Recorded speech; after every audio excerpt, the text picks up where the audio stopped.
अधिकांश मानिसहरू धेरै सोचेर कुनै पनि काम टालिरहेको हुन्छ। धेरै सोच्नाले हामीलाई राम्रो चाहिँ पटक्कै गर्दैन रहेछ भन्ने कुरा यो भिडियो मार्फत तपाईँलाई बताउन चाहन्छु। धेरै मान्छेले किन आफूले सोचेको र आफूले चाहेको कुराहरू एक्सन त्यो कार्यान्वयन गर्न सक्दैन भन्ने तीनवटा महत्त्वपूर्ण विषय छ। एउटा हो ओभर थिङ्किङ।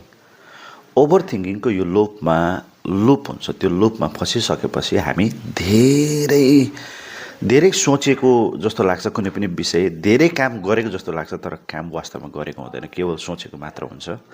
र ओभर थिङ्किङको एउटा प्याटर्न हुन्छ। त्यो प्याटर्नबाट ब्रेक भएपछि मात्र हामीले कुनै पनि एक्सन गर्न सक्छौँ।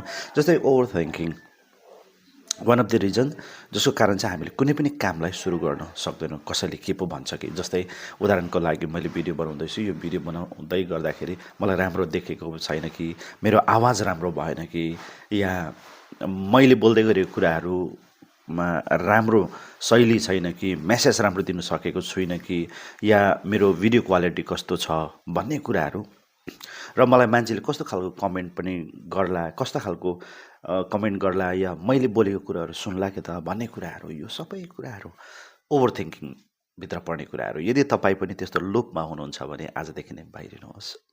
र अर्को हो फियर अफ जजमेन्ट।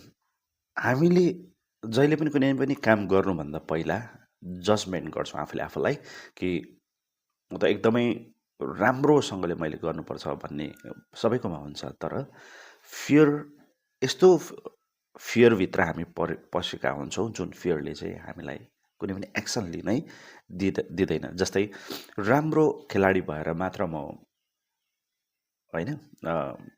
ग्राउन्डमा खेल्छु भन्ने, राम्रो गायक भएर मात्र म गाउँछु भन्ने, अनि राम्रो राइटर भएर मात्र बुक निकाल्छु भन्ने, यस्ता धेरै कुराहरू हुन्छ। यसलाई एउटा पर्फेक्सन सिन्ड्रोम पनि भनेर भनिन्छ। पर्फेक्ट बन्नको लागि हामी होड हुन्छौँ, यो एकदम राम्रो पनि हो। तर पर्फेक्ट त्यति बेला हुन्छ जति बेला हामीले रेगुलर कुनै पनि काम गर्दै जान्छौँ, कन्सिस्टेन्सी हाम्रोमा कुनै पनि कार्यमा हुन्छ भने हामी त्यसलाई लगातार रूपमा गर्दै जाँदाखेरि हामी पर्फेक्ट बन्दै जान्छौँ। संसारमा कोही पनि पर्फेक्ट छैन, मानव ईश्वर पनि पर्फेक्ट छैन। त्यसर्थ हामी कुनै पनि कामलाई सोचेर होइन, एक्सनमा उतार्नु यो सबैभन्दा महत्त्वपूर्ण कुरा हो। तर अधिकांश मानिसहरू सोचेर त्यो एक्सनमा उत्रिन सकेको छैन। कारणहरू जस्तै over thinking, fear of judgement अनि पर्फेक्सन